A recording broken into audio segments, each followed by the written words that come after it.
The boots were one size too small on purpose, the coffee was spiked with whiskey, and the extras who played warriors pranked the entire crew so well that John Ford laughed until he could not breathe. This is Fort Apache, the 1948 Western where what happened behind the camera was just as intense as what you saw on screen. John Ford did not want a war film. He wanted a film about human nature. The original script had no women, no daughters waiting for letters, no wives waving goodbye, just soldiers and gunfire. Ford read it and said it felt too dry, too heavy. He added women to the fort, and that one choice reshaped everything.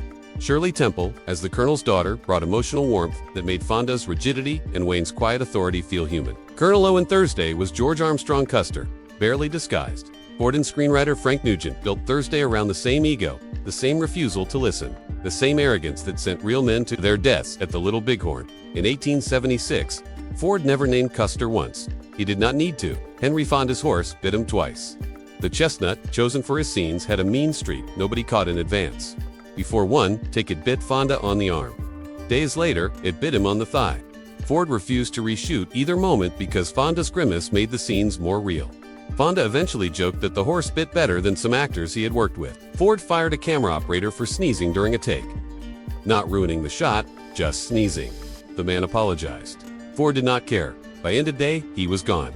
Everyone on crew learned to suppress coughs, laughter, and apparently basic bodily functions. Ford banned watches. He announced one morning that no one would wear a watch on his set.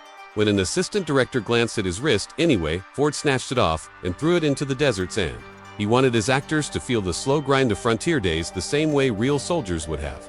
Crew members later said they only knew it was lunchtime when John Wayne started complaining about hunger. The Navajo extras hired to play Apache warriors spent long days in the heat with perfect discipline. Then one night they quietly painted their faces, grabbed their props, and crept toward the sleeping crew. They let out war cries that sent actors staggering out of tents half-dressed. Ford rushed out and found the Navajo men on the ground laughing. He laughed too. "You got them better than I ever could," he said. Ford could not decide whether Thursday was a hero or a fool. He filmed scenes of grief, scenes of celebration, scenes of silence. Finally, he chose the version where soldiers march on, repeating Thursday's name like a legend, a lie that becomes truth through tradition. When asked directly, Ford smiled and said, both. He was right. The film has outlasted most of the movies that came before and after it. Not because it answers anything, because it refuses to. Subscribe 90s Playback for daily new videos and press the bell icon so you don't miss any update.